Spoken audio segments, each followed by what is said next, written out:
Hey, this is Ben Longlet with Harvest Profit, and today I'm going to show you how to get started with your Harvest Profit account. If this is the first time you've signed in your Harvest Profit account, you're going to be brought to this onboarding page. If you do not get to this page and you're on the dashboard of the profit and loss page, I will post the link to the onboarding page in the description below so you can go through this if you'd like. So what this is going to do, it's going to allow us to set up the basic information that we need in our Harvest Profit account. So the first thing we're going to do is name our farm. So I'm just going to name this test farm. That's good enough for this account. And the next thing is going to be adding growers and entities. So entities are handled as people who are farming in your operation, but you want to track things separately between those entities. So examples would be maybe farming with brothers or dad or an uncle, or maybe different LLCs or different things you want split out, where maybe you farm one field, your dad farms another field, but you're farming together. So you're farming under one farm name, multiple entities. This allows us to track that better. So I'm just going to put in two examples here. I'm just going to name them brother and dad. So those are my two entities. I'm going to continue on. We'll show you what that is for later. The next optional thing to do is going to be to connect to John Deere Operations Center or Climate Field View for adding fields and acres. You click on it, it's going to want you to log in, use your login for Field View or John Deere. We're going to get a list of questions, or it's going to tell you what we're going to be retrieving from your Field View account. So you want to allow that if you choose. Once it allows, we're going to load that information into Harvest Profit, and then we're going to start selecting fields. It's going to be using the boundary acres. So if you want to, that most accurate thing to do is going to be to edit those acres to match the field acres that you're paying rent on, or that you're paying, making your land payment on, because these acres in this portion of the account is going to be what your fields and land costs are based off of. There's a separate part of the account that's going to be tracking planted acres. So that's why these acres, you'll want to make sure they match what you're paying on for rent or making that land payment against. To select fields, you can either click the check boxes or you can click on the fields themselves. I'm going to have to zoom in a little bit here to click on them. So you can click on the field as well. You can import the fields in. It's going to start bringing them into this list. If you have any fields that aren't in your Field View account that you need to add, you can add them manually on the left side here. We're going to continue on. Next thing is going to be adding crops to the account. You can see I have a couple crops in there already. If you need a new crop, you can find it in this drop-down list, or you can start searching, and you can see it in the list below if it's there. So if I want to add barley, I can search it. I can see it in the list, click on it, add crop, and continue on. So that completes the onboarding process, and it's going to bring us to our account now. Now that you've gotten to this point, there's a couple things that need to be done. So the first thing that we're going to look at doing is going to be adding our land costs, field and land costs. Next, we're going to start adding in inputs. Then it'll take some basic applications, and at that point, you'll have a flowing profit and loss.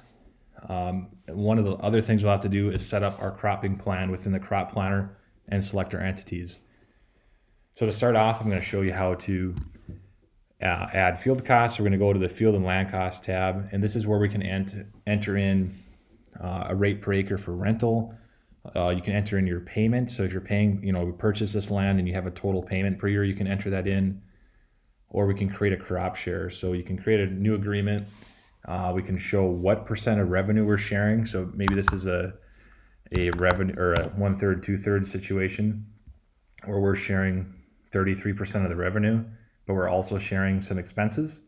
And you can customize the percentages of what is being shared. You can also delete some categories. You can add any of your custom categories. So maybe drying or something is added on here.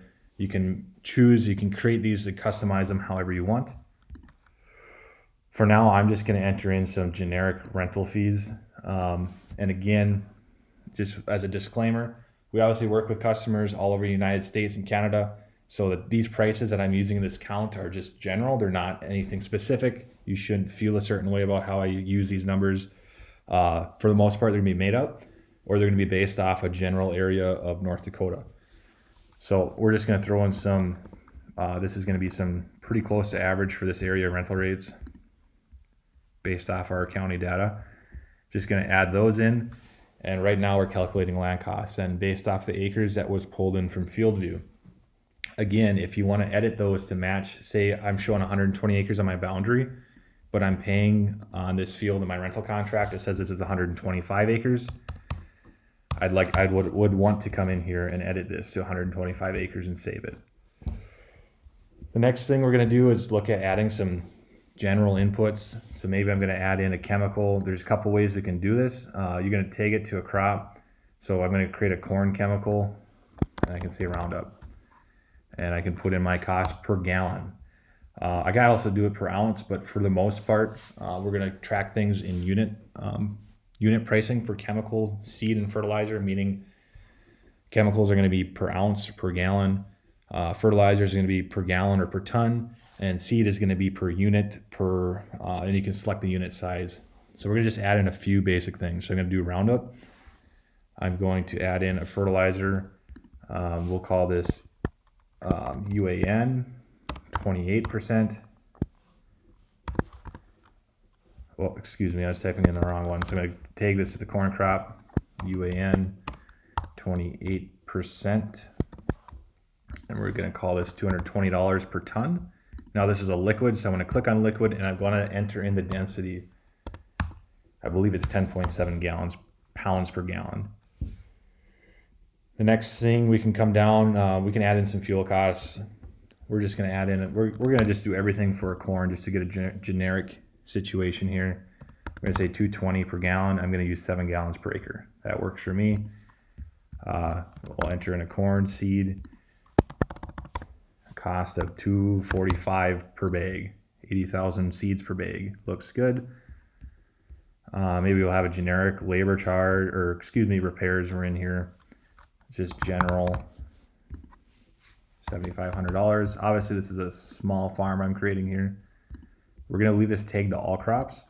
The reason the tagging is there is that if I leave this tag to all crops, it's gonna automatically apply this to all my acres.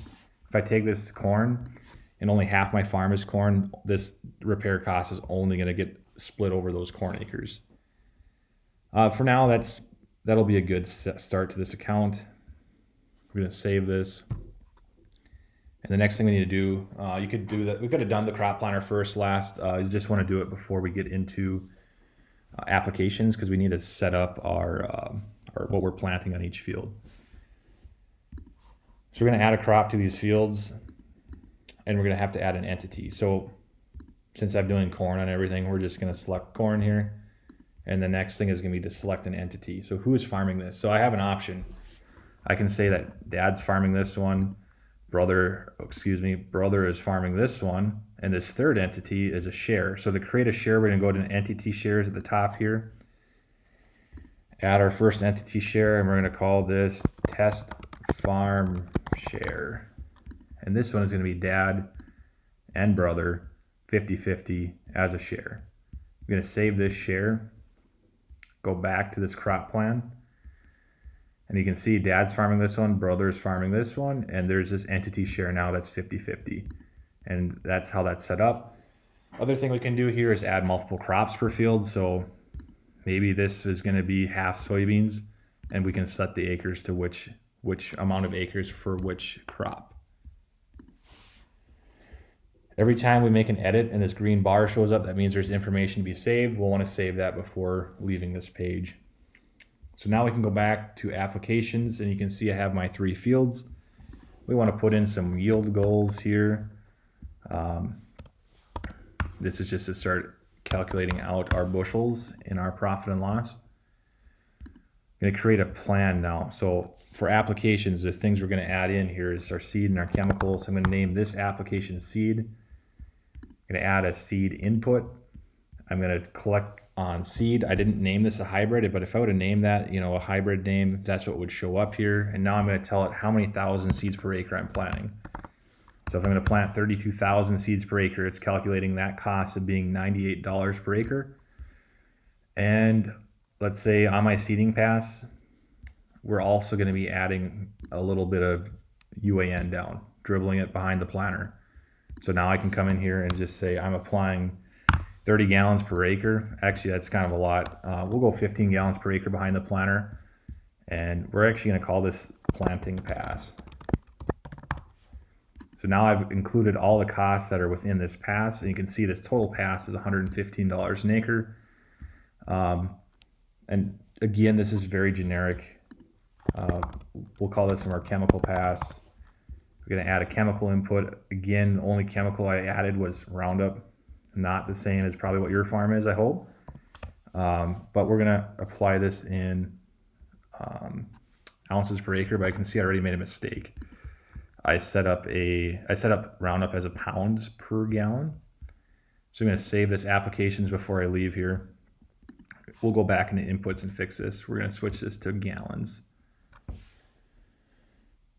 If I can read. There it is, per gallon. We'll add in a few other things. So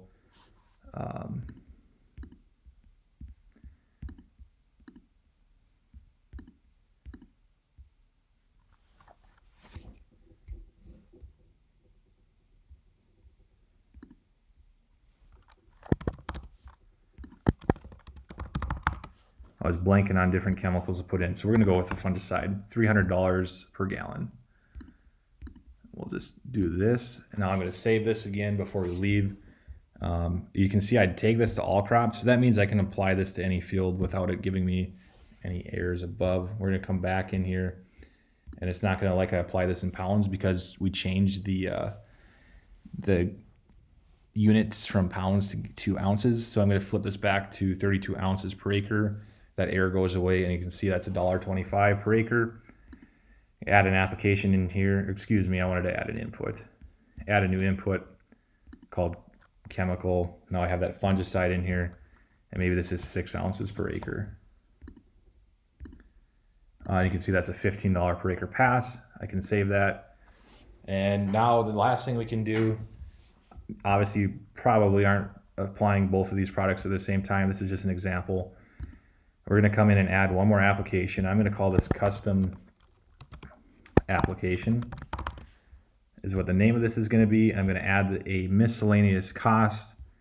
This description will be aerial application, cost of $7 per acre. And we'll leave that in other. So that cost will be tagged to other. So now I can create the same applications to these fields. I could change them, but the easiest thing to do is to come to the top of this application, hit copy, and copy these to both of those fields. And just with the click of 2 buttons, I've completed all my applications.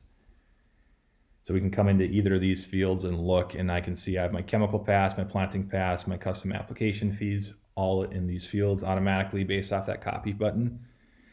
So now if I come to my profit and loss, we should be calculating some numbers flowing through. Obviously it's going to look pretty profitable because my break even is $1.45. I don't have too many costs involved with this. But you can see I have a flowing profit and loss. We have land costs, chemical costs, fertilizer costs, things flowing through. I can click into these categories and look at what costs are showing under them. So I can click into chemical and I can see I have Roundup and fungicide showing. We can view this per acre. And view all these numbers in a per acre amount versus a total. We can also look field by field and start looking at what's the profitability of each individual field. Is there differences? Why is there differences? You know, what do we have more expenses? Do we have more costs associated with this field? Why is it breaking even better or worse? But overall, that's how we get to the general profit and loss. So a few things to point out. I'm doing this over Google Chrome. We recommend you using Google Chrome. Otherwise, you can use Safari or Firefox. Just the one thing that will not work is Internet Explorer, but we're going to prefer Google Chrome. So if you have any questions when you're going through the software, there's a couple ways you can get a hold of us, but the first way is going to be the little help button on the bottom right. This is going to bring us into a few. If you have questions, there's some pages in here, some help documents in here. So you can search things. So like inputs, I can start searching. If I search inputs, it's going to start showing us any article that's about inputs. So liquid product density. I can read this and, here's some examples of different pounds per gallon. 28 is 10.66, just some basic information. And maybe you didn't find your answer here. We're going to go to ask and we're going to email in. So I can put the subject questions, whatever your question is, put in the subject, describe what you're seeing, what the issue is, and send this message. That comes into our support channels, and we'll answer those as soon as we can. And that answer will come back into your email. It won't come into the software here. It'll come back to your email that you're sending it from, being what's typed in here. Otherwise, the other thing you can do is schedule a call with us, and you can do that from our website. It's going to be harvestprofit.com. So www.harvestprofit.com/call. I'll also throw that in the description of this video. Those are the ways to get a hold of us with any questions about using the software. This video is very general about getting your profit and loss going, but if you have questions about inventory or balance sheets or marketing plans, get a hold of us and we'll help you out. And look for more videos coming soon explaining those parts of the software. Thanks. Again, if you have any questions, you can either use the help button, you can email us at support@harvestprofit.com, or set up a phone call. Have a good day.